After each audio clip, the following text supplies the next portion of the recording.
conocimiento se fortalece cuando los nodos logran interconectarse.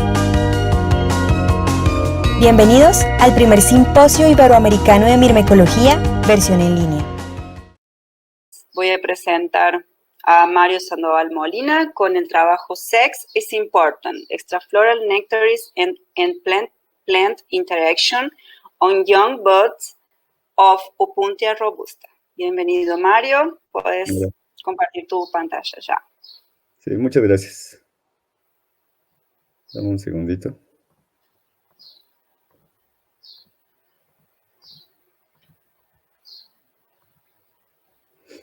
Ahí ya se ve bien, ¿verdad? Ok, sí, ya estamos viendo tu pantalla, Mario. Puedes comenzar. Listo. ¿Qué tal? Buen día. Yo soy Mario Sandoval. Les voy a presentar lo que fue mi trabajo de maestría del Instituto de Ecología en México, en Jalapa. Este trabajo estuvo a cargo bueno, mejor dicho, con la codirección del doctor Marius Christoph, de José García Franco, y también asesorado por Cecilia Díaz Castelazo y Rodolfo Dizo, ¿no? El trabajo, pues ya les dijeron cómo se llama. Les voy a hablar un poco de esto, ¿no? La herbivoría, pues como todos sabemos, es una interacción antagonista que genera efectos negativos sobre la adecuación de las plantas. Esto ha generado que las plantas respondan ante los herbívoros generando mecanismos de defensa. Entre los muchos mecanismos de defensa que las plantas producen, se encuentran los nectarios extraflorales, que en este caso, en esta especie que yo estudié, que es Opuntia robusta, los nectarios extraflorales se encuentran en estructuras juveniles, en cladodios, para contextualizar, los cladodios son las partes vegetativas, y las flores, pues obviamente son estas partes reproductivas, ¿no? Y se encuentran solamente durante la parte juvenil del desarrollo, los nectarios. En Opuntia robusta, pues es una especie de cactus muy común acá en México. Es una especie bastante abundante en algunas poblaciones. Mide alrededor de 1 o 2 metros de altura y tiene cladodios de 50 centímetros aproximadamente. Encontramos diferentes poblaciones con diferentes proporciones sexuales. Podemos encontrar poblaciones dioicas y poblaciones trioicas. Y como ya les había comentado, tienen nectarios extraflorales en las partes vegetativas y en las partes reproductivas. Como sabemos, pues las cactáceas que viven en ambientes con pocos recursos tienen que asignar sus recursos disponibles entre sus funciones de una manera óptima, entre la reproducción, el crecimiento y la defensa. Entre estas hipótesis que tratan de explicar la asignación óptima de recursos está la hipótesis de competencia de recursos, que plantea que existen trade-offs asociados a la repartición de recursos entre estas tres estrategias de crecimiento, reproducción y defensa.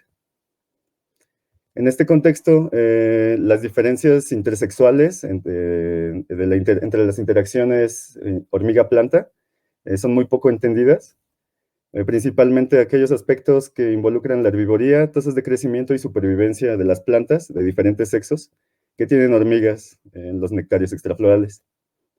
Por lo que los objetivos de este trabajo, el primero fue identificar la composición y agresividad del ensamble de hormigas asociadas a los nectarios y determinar su efecto sobre la herbivoría, crecimiento y supervivencia entre los diferentes sexos de las poblaciones. Yo trabajé en 2 poblaciones de México, una población dioica, y una población trioica, en 2 localidades diferentes. Para los métodos, pues hice un experimento de exclusión de hormigas. Fue un experimento pareado, utilizando Tanglefoot para excluir las ramas de los cladodios con flores y ramas de cladodios ramas con cladodios juveniles, a los cuales yo les medí diferentes parámetros. Me cuantifiqué la herbivoría con fotografías. Asimismo, también tomé tasas de crecimiento relativo, tomando mediciones en el tiempo, en diferentes fechas, para estimar tasas de crecimiento. Y con estos datos me permitió también estimar la probabilidad de supervivencia de los cladodios juveniles y de las flores, con hormigas y sin hormigas. Para el primer objetivo, pues estas fueron las hormigas que encontré en las 2 localidades, en las 2 poblaciones. Por un lado tenemos Camponotus atriceps, Formica altipetens, Camponotus andrei y Leometopon apiculatum en la población trioica, Y en la población dioica encontramos algunas especies que se comparten, como Camponotus andrei y el Neometopum apiculatum. Sin embargo, encontré también a Crematogaster, que es una especie de las más abundantes en esta localidad, Monomorium eveninum y 2 especies de Pseudomyrmex. Respecto al número de hormigas, en el día, entre las 2 localidades hubo diferentes horarios de forrajeo de las hormigas. En un lado, el pico de actividad de las hormigas ocurrió como a las 2 de la tarde, 3 de la tarde aproximadamente, mientras que en la otra población el pico de actividad de las hormigas fue a las 11 de la mañana. El número de hormigas difirió entre los diferentes sexos de la población. Fue muy similar entre flores y cladodios, excepto en las plantas masculinas de la población troica. Pero entre los sexos también hubo diferencias en el número de hormigas. Respecto a la herbivoría, encontré que las plantas, o bueno, mejor dicho, las flores con hormigas, tuvieron una reducción en la herbivoría, una tendencia a que las plantas con hormigas estuvieran mejor defendidas. Respecto a las diferencias entre flores y cladodios, parece ser que las flores tuvieron mayor herbivoría que los cladodios.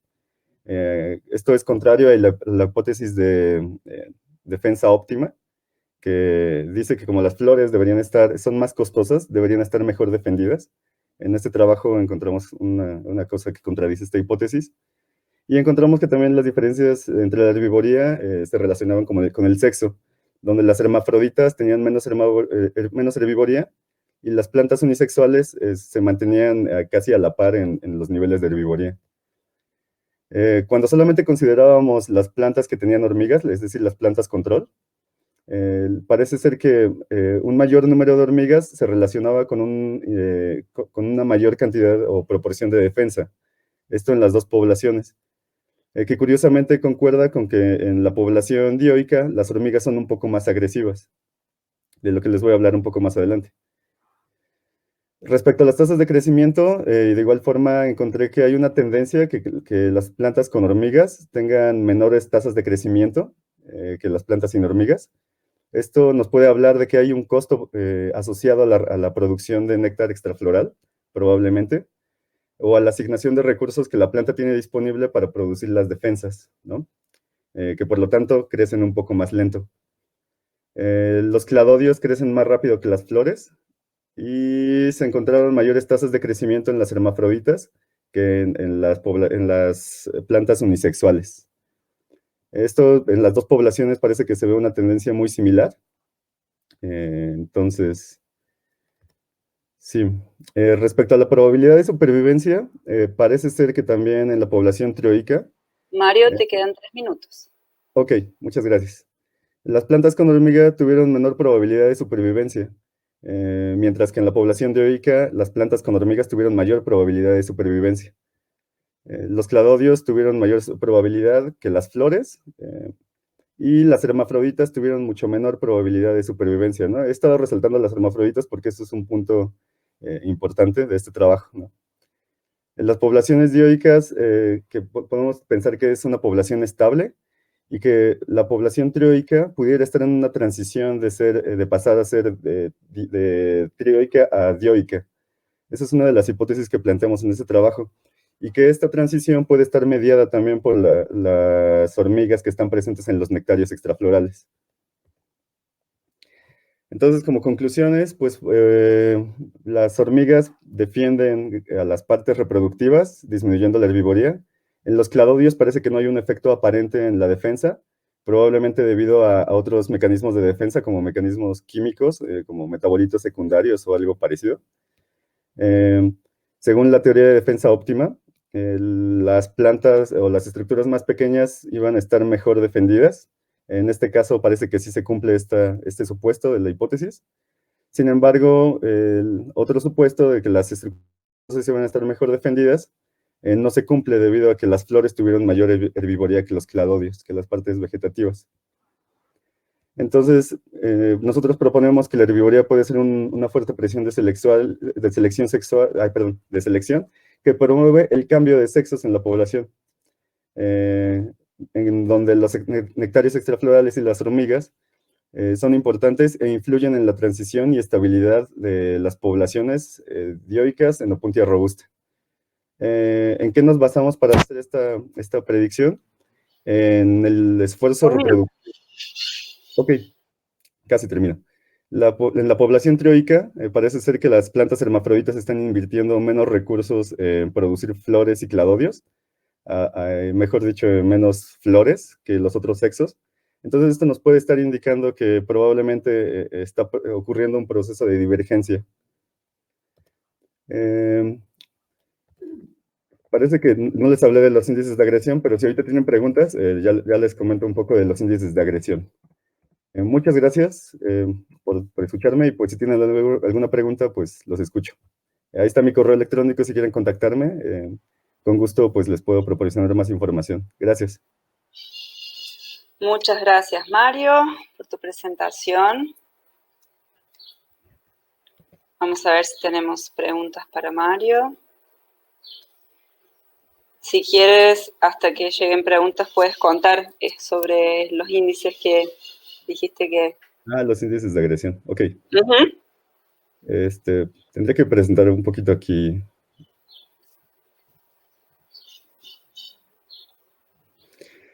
Sí, hice algunos videos para tomar los índices de agresión y cuantificarlos. Colecté algunas hormigas en campo y colecté algunos herbívoros en campo. Experimentos en cajas Petri para ver qué conductas desplegaban las hormigas contra un herbívoro artificial y contra un herbívoro real. Y cuantifiqué el número de interacciones agresivas y número de interacciones pacíficas, que creo que por ahí debe estar la fórmula, o luego se los comento. Y encontré que las hormigas más agresivas eran Formica altipetens, Crematogaster, en ambos tratamientos, y Liometopum apiculatum contra los herbívoros reales. Y las hormigas más pacíficas fueron Camponotus andrei, Liometopum apiculatum y Pseudomyrmex championi. Les iba a presentar aquí un video, no sé si todavía haya tiempo, pero... Sí, tenemos un tiempo y no hay preguntas, así que... Ok. Uy, ya no sé cómo se reproduce esto. Así. A ver. Ese es un ejemplo de una interacción pacífica, donde las hormigas, pues, les da igual el herbívoro. Ajá. Esa es una conducta un poco agresiva, donde las hormigas como que sí exploran y dan pequeños mordiscos al herbívoro real.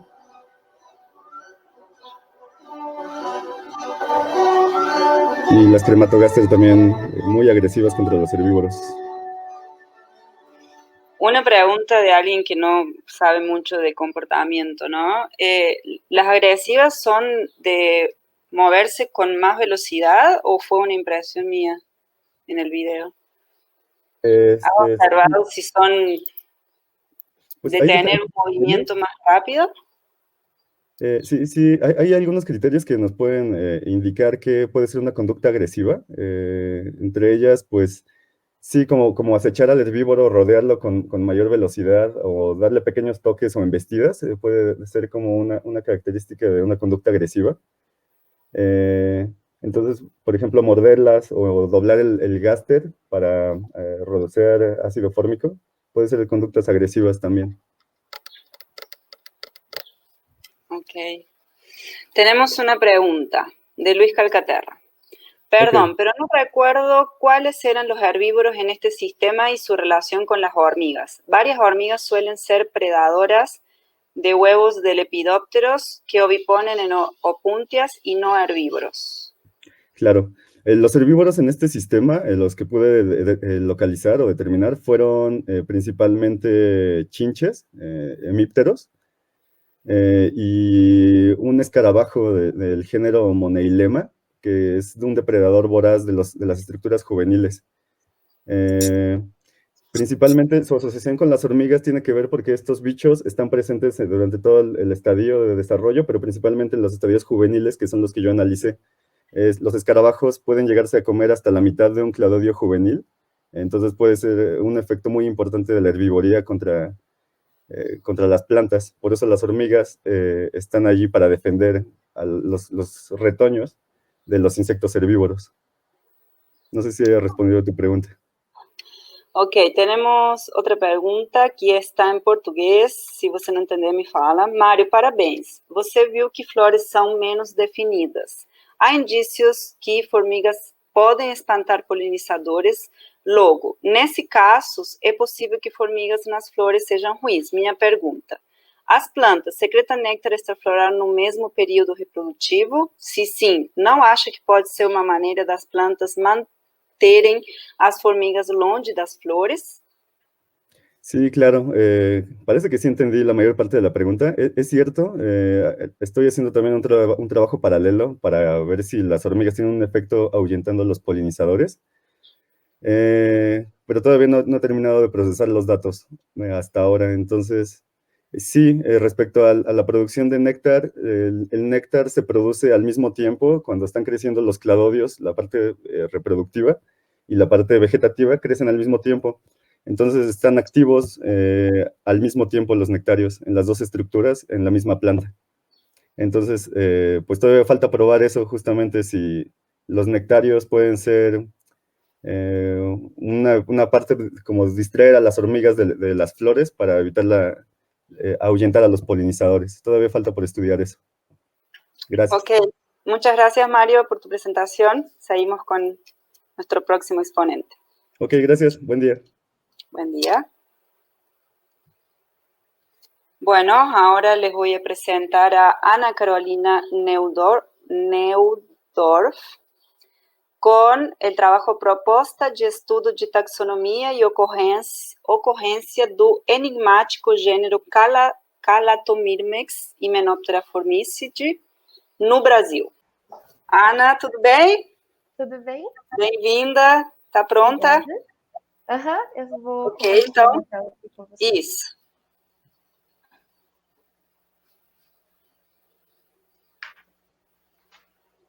Aqui tá aparecendo?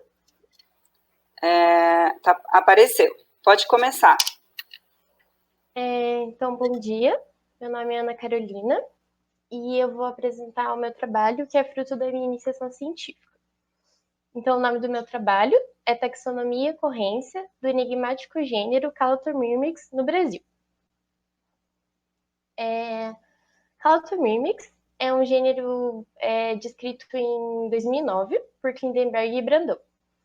É um gênero monotípico, então só tem uma espécie, pertence à subfamília Myrmicinae e tem uma distribuição restrita à América do Sul. São formigas cultivadoras de fungo, elas fazem ninhos em solos arenosos, geralmente em praias de rios. Então, um pouco do histórico taxonômico de Calatomyrmex. Ela foi primeiramente descrita por Forel em 1907 como Myrmecocripta emery. 6 anos mais tarde, o próprio Emery, ele descreveu 2 novas variações. Então, ele descreveu Myrmecocripta emery, variação fortis, e Myrmecocripta emery, variação arenícola. No mesmo ano, Emery ele transferiu o gênero Myrmecocripta para o gênero Scyphomyrmex. Então, agora, em 1913, as espécies que se chamavam Myrmecocripta passaram a se chamar Scyphomyrmex emery.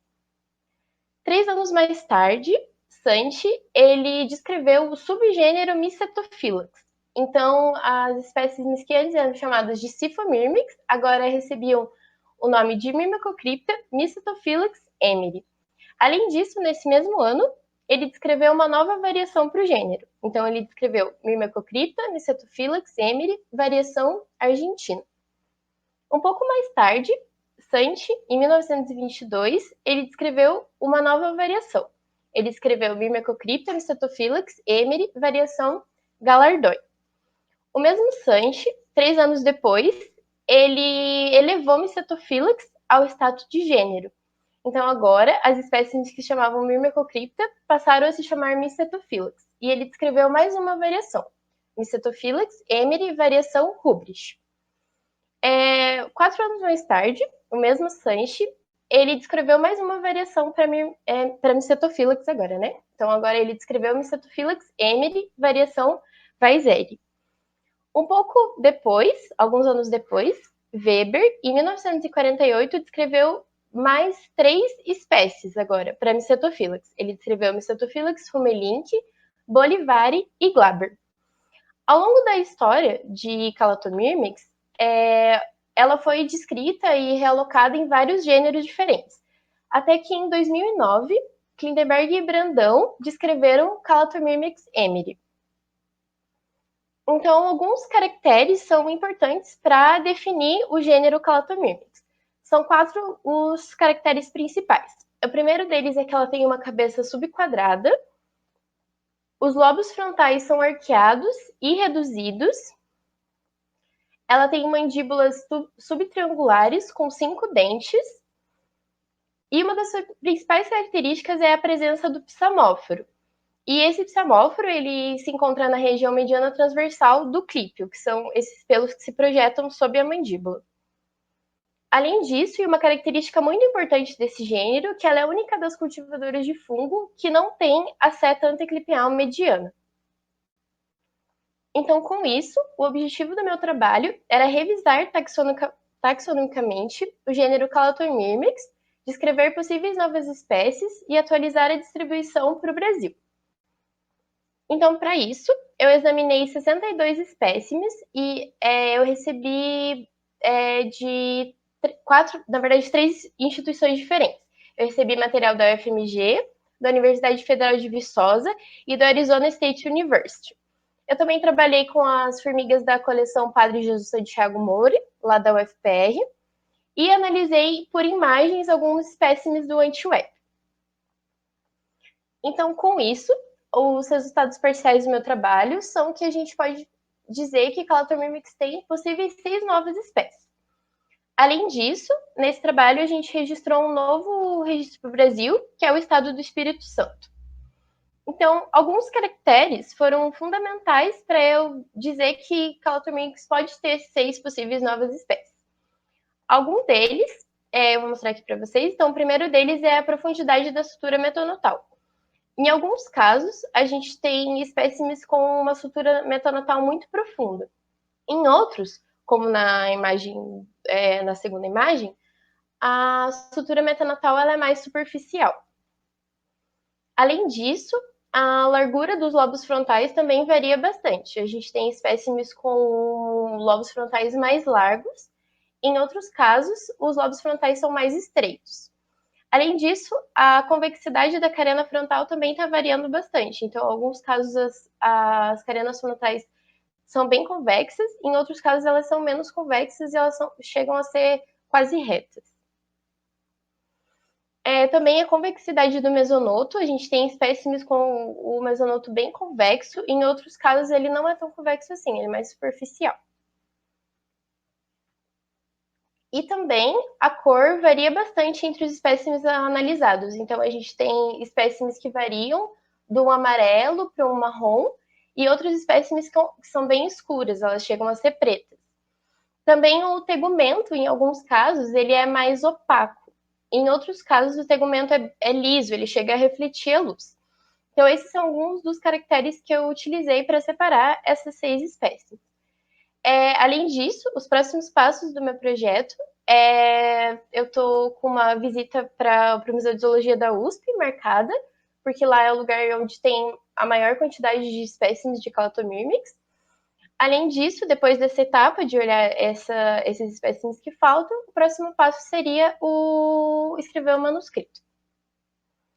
Então, eu queria agradecer a organização do simpósio, o laboratório que eu trabalho, o Laboratório de Sistemática e Biologia de Formigas, ao CNPq pela Bolsa da Iniciação Científica e a todos vocês que estão assistindo. E aí eu deixo o meu contato, caso alguém tenha alguma dúvida. E se alguém quiser me mandar algum material também, eu deixo meu contato para vocês. Muito obrigada. Muito obrigada, Ana Carolina. Você fez em bastante menos tempo, então a gente está tranquilo para receber perguntas da galera aí. Vamos ver se alguém tem alguma dúvida. Temos uma pergunta. Não, alguém que cumprimentou você e apagou. Se arrependeu, eu acho. Temos tempo, gente. Aproveite para perguntar coisas para a Ana Carolina. Tem os parabéns no chat. Perguntas. De Mônica Ulicea. Carol, lindo trabalho. Como fica a distribuição destas 6 espécies? Então, a gente tem formigas da Amazônia. Tem algumas formigas da Amazônia, mas elas basicamente se distribuem pelo Brasil inteiro. Tem algumas que a gente encontrou na Restinga, como o Novo Registro do Espírito Santo, mas elas se distribuem pelo Brasil inteiro. Tem espécimes do Paraná, tem espécimes do Pará, então elas se distribuem pelo Brasil inteiro. Ótimo. Temos uma pergunta de Caro Paris. Você quer que eu leia em português ou tudo bem? Se eu ler em espanhol. Pode tentar ler em espanhol, se eu não entendeu. Okay. Hola Ana, ¿tenés machos? Nosotros colectamos machos en Puerto Madryn, Argentina, Calatomirmex Emery. Presentamos póster en Curitiba de 2017. Se você tem machos. Eu não analisei os machos, eu analisei... Esse é os meus resultados parciais, né? Então, a princípio, eu analisei só as operárias. Para a finalização e para a escrita do manuscrito, eu pretendo analisar as rainhas também, mas os machos eu ainda não analisei.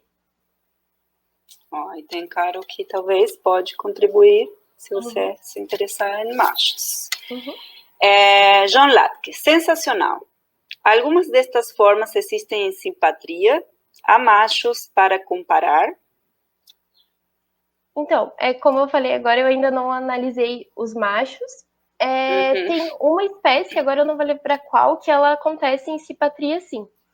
E eu também não vou lembrar qual é a estrutura, mas algumas existem em simpatria e outras têm características que, além dessas que eu mostrei, elas também convivem em locais bem distintos. Então, isso pode ser um caractere que está corroborando com o fato delas serem espécies diferentes, né? De Luis Calcaterra. ¿Van a hacer algún análisis molecular para confirmar esas posibles nuevas especies? Por enquanto, não. Por enquanto, eu estou realizando só análises morfológicas mesmo. Mas, né, quem sabe, no mestrado, do doutorado, quem sabe. Mas, por enquanto, certeza, eu mais para frente você fará, né? Mas, por enquanto, eu só análise morfológica. Você vai ficar interessada, eu acho, porque a gente termina nessa sempre. De Fabiana Cueso. Felicitaciones por la exposición. ¿Trabajaron con obreras? ¿Incluyeron sexuados también? Gracias. Você explicou um pouquinho já, né? Eu não entendi.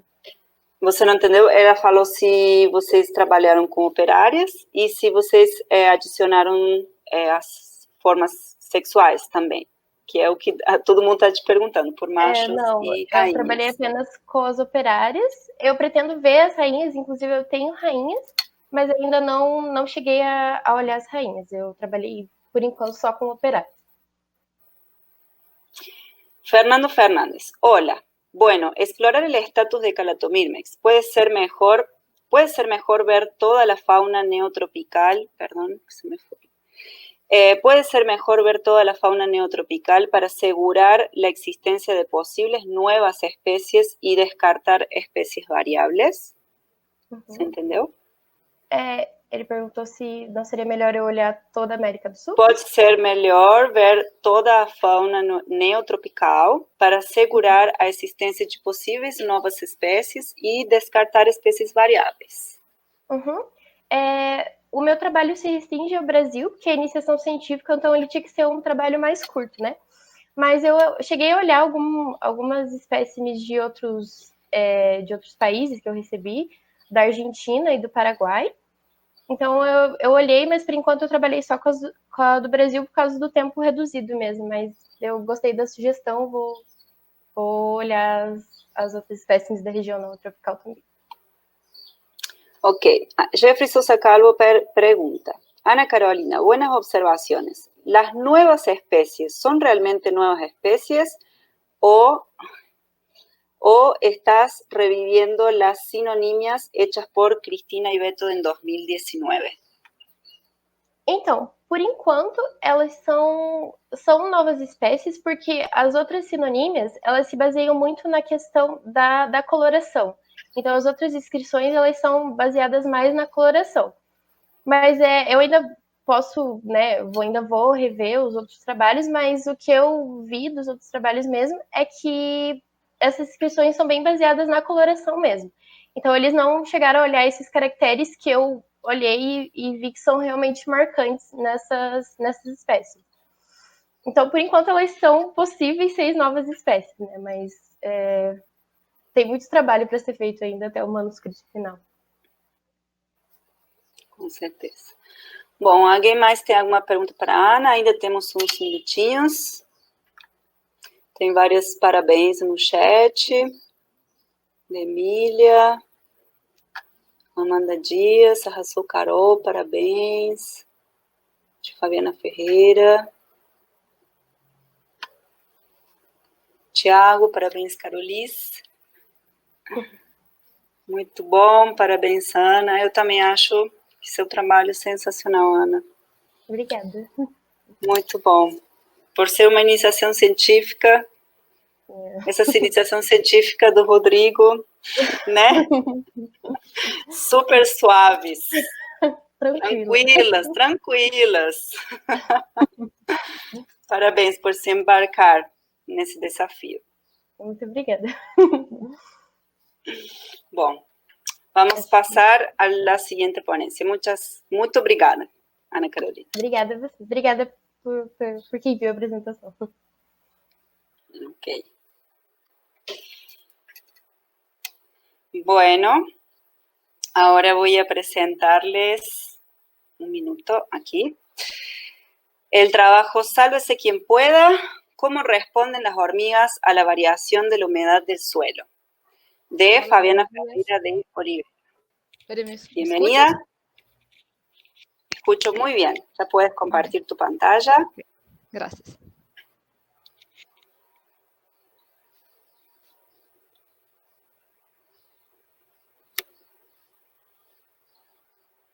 Ok, solo colocar modo presentación, ¿eso? Perfecto, ya puedes comenzar. Okay, gracias. Entonces, buenos días a todas y a todos. Mi nombre es Fabiana Ferreira. Yo soy alumna de posgrado en el programa de Ecología y Manejo de Recursos Naturales de la Universidad Federal de Acre. Y hoy voy a hablar un poquito sobre el trabajo que yo desarrollé junto a mi asesor, Fernando Schmidt, y mi colega de laboratorio, Mateo Sales, que se titula Sálvese quien pueda, cómo responden las hormigas subterráneas a la variación de la humedad del suelo. Bien, las hormigas que están responsables de varias funciones ecosistémicas del suelo, como por ejemplo la aeración del suelo, la filtración de agua, los recortes de nutrientes, la adición de materia orgánica, pueden anidar y forrajear en el suelo gracias al sistema de poros libres del suelo. Pero la temporada de lluvia, parte de esos poros se llenan de agua, generando un impacto en las hormigas subterráneas. Esto es particularmente interesante cuando hablamos de localidades donde las temporadas, las estaciones lluvosas y secas son tan distintas. Teniendo eso en mente, entonces, la hipótesis de este trabajo fue que el aumento de la humedad del suelo actúa como un filtro ecológico para el tamaño de las hormigas y sus actividades. Este trabajo fue hecho en el Parque Zoobotánico de la Universidad Federal de Acre, Campus Rio Branco, muestreado durante un año, de octubre de 2015 hasta septiembre de 2016, en 2 parcelas divididas en 12 subparcelas. Cada vez se abrió una subparcela en cada parcela, entonces en un mes se visitó la subparcela 1 de la primera parcela y la subparcela 1 de la segunda parcela y así adelante. Fue hecha la recolección de hormigas de tierra en 5 profundidades del suelo, siendo que la recolección de hormigas fue hecha a través de muestreo directo. Como ustedes pueden ver en sus pantallas, acá hay un pequeño esquema e imágenes del proceso de recolección. Entonces, primeramente, excavamos una mini tresera donde se sacó 2 bloques de suelo con ayuda de cuadrados de metal. Uno de sus bloques fue tamizado en una bandeja blanca para hacer la recolección de hormigas durante 20 minutos. De otro bloque de suelo se sacó una muestra de suelo con ayuda de un cilindro de metal.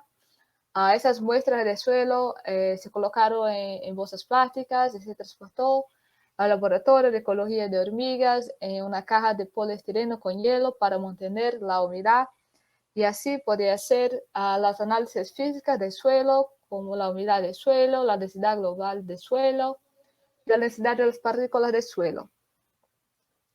Para obtener entonces el volumen de poros libres del suelo, o sea, espacio libre disponible para que las hormigas se muevan dentro del suelo, primeramente se sacó la densidad global del suelo de la densidad de las partículas del suelo para obtener la porosidad del suelo. Entonces se sacó la humedad del suelo de la porosidad del suelo para obtener el volumen de poro libre del suelo. Como variable operacional de la actividad de las hormigas, utilizamos el número de hormigas obreras bajo tierra. Como variable operacional del tamaño de las hormigas, utilizamos la longitud del mesosoma, también conocida como longitud de Weber. Entonces, en nuestro trabajo podemos observar que el aumento de la humedad del suelo, con el aumento de la humedad del suelo, el volumen de poros libres del suelo disminuye. Se hay entonces un volumen menor de poros libres en el suelo. Hay también un número mejor de hormigas obreras, así como el tamaño de su mesosoma. La longitud de su mesosoma decrece también.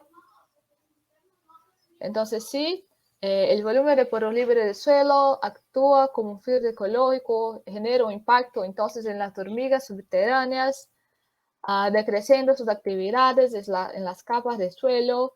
Estas hormigas entonces que pueden accesar estas capas son pequeñas, decrecen en su tamaño. Bien, entonces la humedad del suelo podría considerarse un factor importante en el uso de capas de suelo subterráneo por parte de las hormigas. En nuestro trabajo, con nuestro trabajo podemos tener una mayor comprensión de los mecanismos detrás de la formación de asambleas de hormigas subterráneas. Me gustaría agradecer primeramente al Primer Simposio Americano de Microecología por la oportunidad de hablar sobre nuestro trabajo, a la Universidad Federal de Acre, a las dos agencias de financiamiento, CNPq y FAPACI, a mi asesor, Fernando Chimichi, y a mi colega de laboratorio y amigo, Mateo Sales, al Laboratorio de Ecología de Hormigas, a todas las personas que de forma directa o indirecta ayudaron para la realización de este trabajo. Un agradecimiento especial al Laboratorio de Sistemática y Biología de Hormigas de la Universidad Federal de Paraná por la ayuda con la identificación acá en mi correo electrónico. Entonces, muchas gracias a todos. Muchas gracias, Fabiana, por tu presentación. Vamos a ver si tenemos preguntas para Fabiana.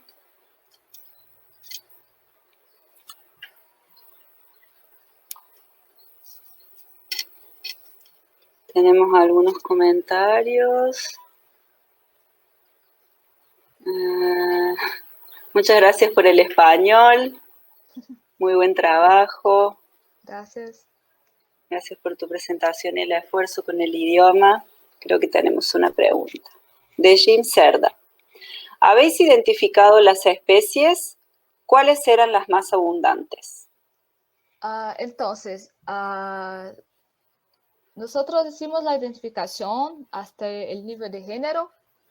La identificación al nivel de especie no fue hecha ainda debido a la situación que estamos viviendo, pero para el próximo año yo creo que sí, nosotros vamos a hacer la identificación a nivel de especie, pero yo puedo hablar ahora que en relación a género, los más abundantes fueron Hipopunera, Fridolis, Solenopis. Muy bien. Más preguntas para Fabiana. Más preguntas. Parabéns. Mônica diz parabéns, Fabiana. Matheus Graças. Salles, muito bom, Fabiana. Sempre mandando bem nas apresentações. Você aprendeu espanhol como? Sozinha. Oh, muito bem! Es una lengua que me encanta mucho, entonces yo siempre escucho músicas en español, asisto a series en español, intento hablar con personas que son hablantes de español, entonces me gusta mucho, me encanta. Muy bien. Fue lo que pasó conmigo con portugués. Sí. Antes de venir para Brasil también escuchaba músicas en portugués todo el tiempo. Participaba de un grupo que hablaban solamente en portugués. Bueno, todavía tenemos tiempo si quieren hacer alguna pregunta para Fabiana, si no en un ratito ya pasamos para el próximo exponente, que lamentablemente ya es el último de este gran evento. Tenemos más preguntas.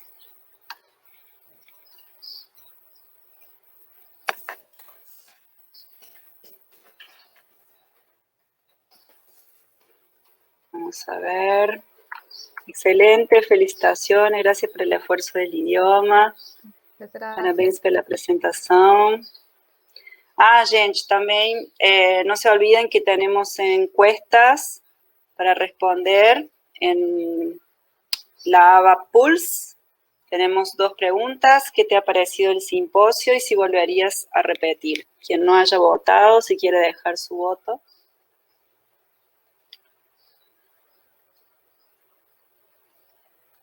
Tenemos más unos minutos.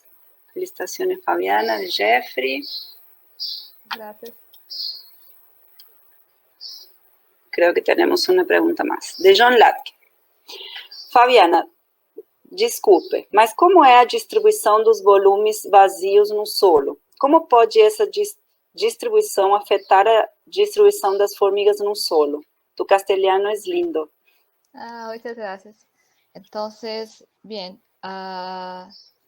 John quiere saber cómo se distribuye el volumen de poros libres en el suelo, ¿cierto?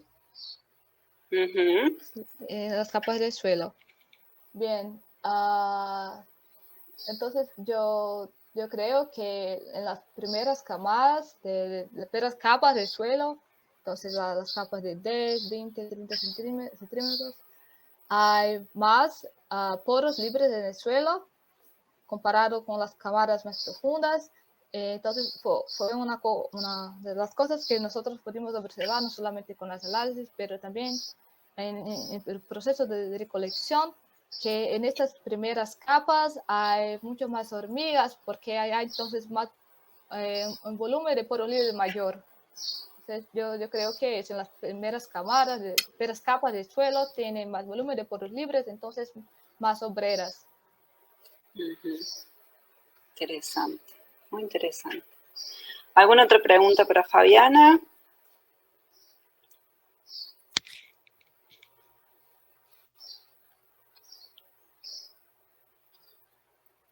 Creo que no tenemos más preguntas. Bueno, Fabiana, muchas gracias por tu participación. Muchas gracias. Hasta luego. A todos.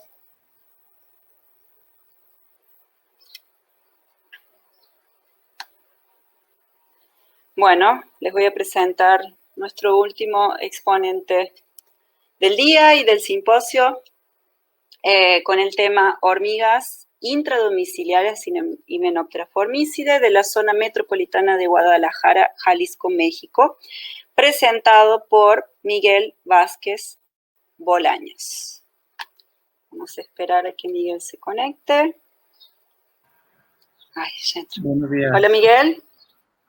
Qué bueno que lograste conectarte. Buenos días. ¿Me estás escuchando? Sí. Ok. Bueno, Miguel, entonces, con tu trabajo, hormigas intradomiciliarias de la zona metropolitana de Guadalajara, Jalisco, México, si estás listo para compartir. Bien, puedo ver ahora tu pantalla. Solamente poner en modo presentación. Sí.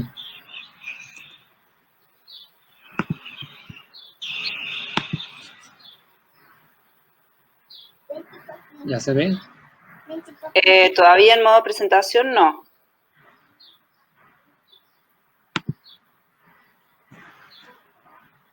Ahora sí, ya puedes comenzar. Buenos días, les voy a hablar sobre las hormigas intradomiciliarias en la zona metropolitana de Guadalajara, Jalisco, México. Bueno, las zonas urbanas son ambientes en donde se llegan a encontrar muchos organismos, entre ellos, y los más conspicuos son las hormigas, y en estas zonas es posible ver tanto especies nativas como introducidas, que se adaptan bastante bien a esas condiciones, a esos ambientes modificados, y sobreviven de manera exitosa a esas nuevas condiciones.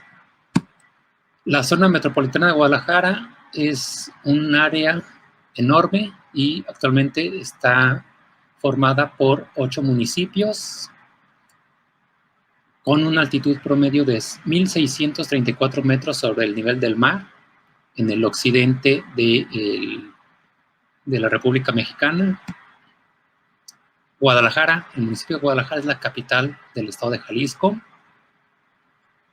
Y Guadalajara, San Pedro Tlaquepaque, Tonalá y Zapopan son los 4 municipios originales de esta zona metropolitana y los más poblados.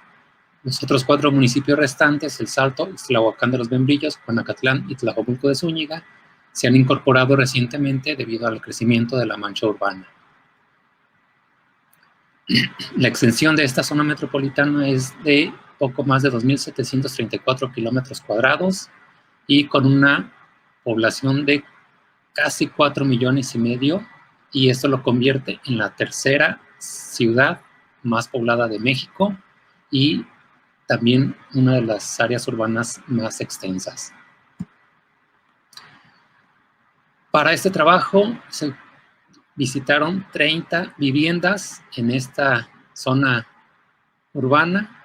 Estas viviendas están dispersas en toda esa zona urbana. No hubo una preferencia por alguno de los puntos o municipios y se realizó únicamente colecta directa.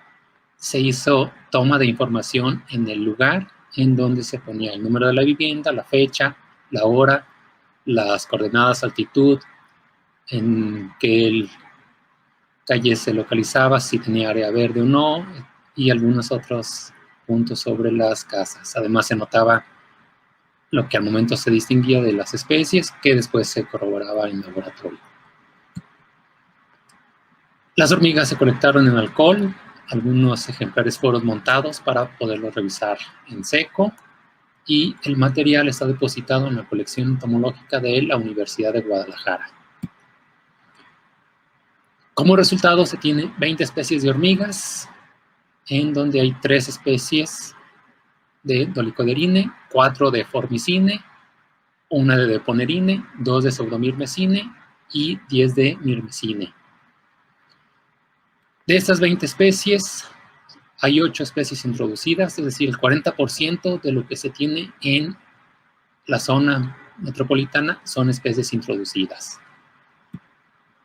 De las 30 viviendas que se visitaron, en 2 no se encontraron hormigas. Y analizando el punto en donde se colectaron las hormigas, de esas 28 casas en las que sí había hormigas, en 16 hubo hormigas en el exterior y en el interior fue posible localizar en 26. Es decir, casi la mitad de las casas no presentaron hormigas en el patio, en el jardín, en la cochera, mientras que en el interior solo 2 no tenían hormigas. En promedio hay 6 especies de hormigas por vivienda, analizando el total de las casas con las especies encontradas. Esta es la frecuencia de las hormigas en las viviendas. Destaca Brachybirmex sp, que estuvo presente en 18 de las 28 casas en las que sí hubo hormigas. Le siguen Tapinoma melanocephalum, Paratrequina longicornis, con presentes en 15 casas, casi la mitad, y sigue Feidole sp, presente en 14 de estas viviendas. Después está Ata mexicana, Monomorium minimum y Tetramorium similimum, que estuvieron presentes en 10 de esas viviendas. Y el resto de hormigas estuvo presentes en 7 casas o en menos.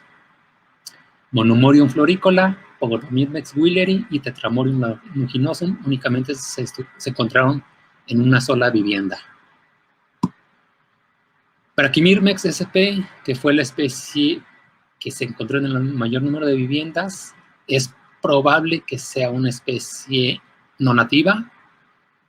Se tiene también para Trequina longicornis, que es una especie introducida, de hecho es un género introducido en América, y Tapinoma melanocephalum, que también es introducido. Y estos estuvieron presentes en más o menos el 70% de las viviendas, fueron las hormigas más frecuentes en el interior de las casas. Hay especies nativas que se llegan a considerar plaga y con una amplia distribución, como lo son Ata mexicana, que se encontró sobre todo en los jardines, y Solenopsis geminata, que llegaba a estar en jardines o también dentro de las casas habitación. Hay especies nativas que generalmente presentan un comportamiento invasor, es decir, algo diferente a lo que es su comportamiento en áreas naturales, y destacan Feidole, Monomorium minimum, Pseudomyrmex gracilis y algunas especies de Camponotus. Si se compara la cantidad de hormigas urbanas que se tienen en la zona metropolitana de Guadalajara, pues es un número muy bajo. Aquí solo tenemos 20 y en otros trabajos reportan hasta 140 especies en algunas áreas urbanas de Brasil, 66 también en Brasil o 37 en Madrid. Hasta ahorita... Miguel, te quedan 3 minutos. Gracias. Hasta ahorita solo se tiene un panorama muy general de cuántas y cuáles son las especies que están en la zona metropolitana. El objetivo principal antes de esta situación era visitar 100 casas. No se ha logrado debido a la resistencia de algunas personas por entrar a sus casas para sacar las hormigas. Y bueno, se sabe cuántas especies hay, aunque hay algunos casos en los que se ha llegado solo a género. Falta mucho trabajo para revisar ese material. Y lo que se desconoce hasta ahorita es el impacto, si es que tienen un impacto sobre la fauna nativa o las condiciones en las casas habitación. Muchas gracias.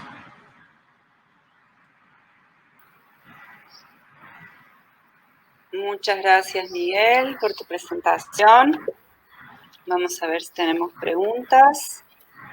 Tenemos una pregunta de Jean Cerda. Muy interesante trabajo. Sería interesante comparar esta mimercofauna intradomiciliaria con la de los parques urbanos o zonas verdes más próximas. ¿Tenéis pensado seguir el estudio de la mirmecofauna urbana? Sí, se pretende revisar más casas. Tal vez no se completen las 100 del objetivo original, pero se van a revisar más casas. Y también va a haber una segunda etapa con los parques urbanos y con otras áreas alrededor de la mancha urbana. Muy bien. Tenemos otra pregunta de Priscila Janisch. Hola Miguel, muy interesante. ¿Piensas relacionar tus resultados con algunas características de las casas? Por ejemplo, con o sin jardín. Saludos. Sí, también se va a analizar con más detalle eso. Se tiene toda esa información de si las casas cuentan o no con área verde, de si las hormigas estaban en qué parte del interior de las casas. También se tiene las medidas de las casas y si estas están en primer nivel, si tienen segundo piso, etc. Bueno, tenemos una pregunta de John Latke. Excelente trabajo. ¿Tienes alguna idea respecto a la cantidad relativamente poco de especies comparado con otros estudios? No sé todavía a qué se deba. Yo supongo que es uno a la altitud sobre el nivel del mar y a que hay poco arbolado alrededor de esta ciudad. Entonces, mucho de la mancha urbana es concreto y se tiene poca área verde a los alrededores. Genial. Una pregunta de Álvaro Galván. Hola Miguel, qué buenos datos. ¿Hicieron o tienen pensado hacer encuestas a las personas sobre si ven a las hormigas como un problema o beneficio? Sí, también en las visitas que se hicieron, se les hicieron preguntas a las personas, preguntando acerca de si había alguna molestia, si ellos detectaban en qué momento estaban las hormigas o si ha habido algún cambio en la presencia de estas. Entonces, toda esa información se va a analizar con más detalle ya que se complete el estudio. Buenísimo. ¿Tenemos más preguntas por Miguel o no? Pregunta de Mariana Pereira. Hola Miguel, tanto tiempo, muy lindo trabajo. ¿Un gran número de hormigas introducidas se mantienen estos valores en los ambientes naturales de México? Mariana, no, la mayoría de las hormigas introducidas solo se han colectado en áreas urbanas o en algunas zonas rurales o en cultivos, pero hasta ahorita creo que no hay reportes de especies introducidas en ambientes naturales, afortunadamente. Ok, ¿alguien más quiere hacer alguna pregunta? Tenemos unos minutos.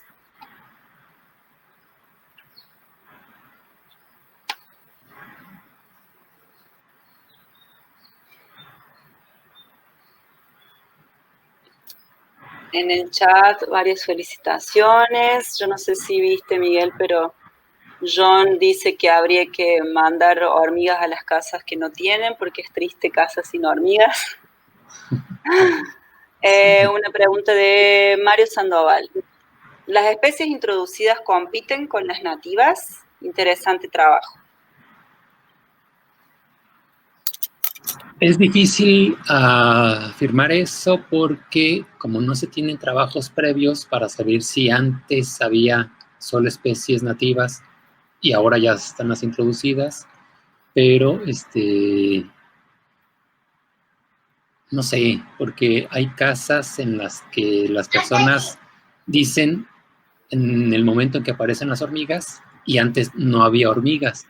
Entonces tal vez las especies introducidas solo estén ocupando un nicho que previamente no estaba con hormigas, pero son meras suposiciones con lo poco que nos dicen los habitantes. Muy bien. Bueno, si tienen alguna otra pregunta, nos queda un minutito antes de finalizar con Miguel.